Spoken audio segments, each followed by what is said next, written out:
नमस्कार दोस्तों, मैं दीप देवराना और जो कहानी मैं आज आपको सुनाने जा रहा हूँ वो आपको अंदर तक झंझोर कर रख देगी। नई दिल्ली, हरियाणा के पानीपत से एक ऐसी कहानी सामने आई है जिसे सुनकर रूह कांप जाएगी। एक औरत जो दिखने में शांत, पढ़ी लिखी और समान लग रही थी, उसके दिमाग में ऐसा तूफान चल रहा था जिसे कोई पढ़ नहीं पाया। उसका नाम था पूनम। उम्र 32 साल, MA BEd तक की पढ़ी हुई है, लेकिन उसी दिमाग में एक खतरनाक दरार बन चुकी थी। 2019 में उसकी शादी हुई नवीन से, एक साधारण सा लड़का जो कार धोने का काम करता था। शादी के बाद सब कुछ सामान्य लग रहा था। उसका एक बेटा हुआ, नाम रखा शुभम। घर वालों को लगा जिंदगी सही दिशा चल रही है, लेकिन असल में उसी घर के अंदर एक साइलेंट मॉन्स्टर जन्म ले चुका था। साल 2023 आते आते हालात बदलने लगे। उसकी ननद अपनी 9 साल की बेटी इशिका के साथ उसी घर में रहने आ गई। इसका घर की रौनक थी, सुंदर, चंचल, हर किसी की लाडली। लेकिन वही मासूम चेहरा पूनम को चुभने लगा। उसके मन में एक अजीब सी जलन पैदा हुई। उसके दिमाग में एक जहरीला ख्याल आया, ये बच्ची बहुत सुंदर है, और इसी सोच ने उसे कातिल बना दिया।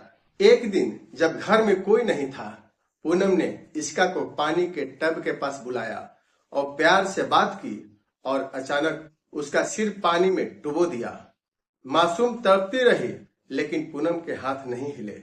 जब शरीर शांत हो गया तब जाकर उसे छोड़ा।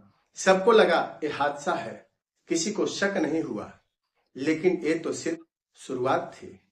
इसके बाद वो दिन आया जिसने हर माँ की ममता को शर्मसार कर दिया।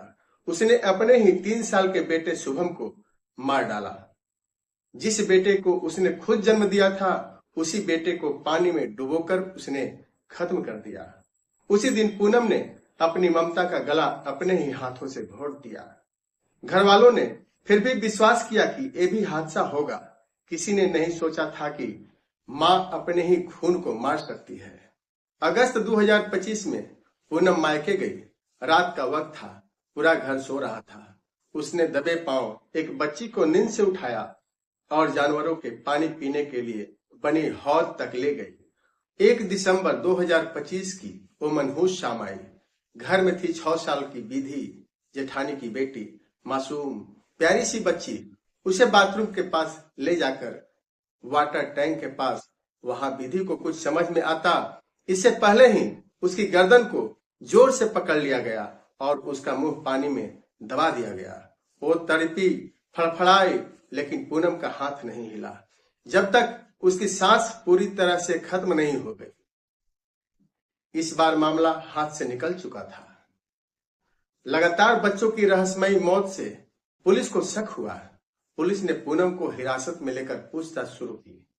पहले वो शांत रही, फिर हंसने लगी और फिर अचानक टूट गई। एक एक करके पूरे राज उगल दिए। पुलिस भी उसकी बातें सुनकर सन्न रह गई। पूनम का कहना था उसे सुंदर बच्चों से नफरत थी। उसे लगता था कि ऐसे बच्चे जीने लायक नहीं हैं। वो बीमार थी, लेकिन बीमारी ने उसे राक्षस बना दिया। आज उसका पति खुद अपनी पत्नी के लिए फांसी मांग रहा है। ससुर कहते हैं ऐसी औरत मैंने कभी नहीं देखी। 4 मासूम जो इस दुनिया में अभी बहुत कुछ देखने वाले थे, उनकी जिंदगी एक बीमार दिमाग ने खत्म कर दी। और इससे बड़ा सवाल आज भी वही है, क्या पूनम सच में पागल थी या दुनिया ने एक खतरनाक राक्षस को पहचानने में देर कर दी। मैं हूं दीप देवराना और आप देख रहे थे एक सच्ची क्राइम स्टोरी। अगर आपको यह कहानी सोचने पर मजबूर करे तो वीडियो को लाइक करें, शेयर करें और चैनल को सब्सक्राइब जरूर करें। हम फिर मिलेंगे एक नई कहानी के साथ। तब तक के लिए धन्यवाद।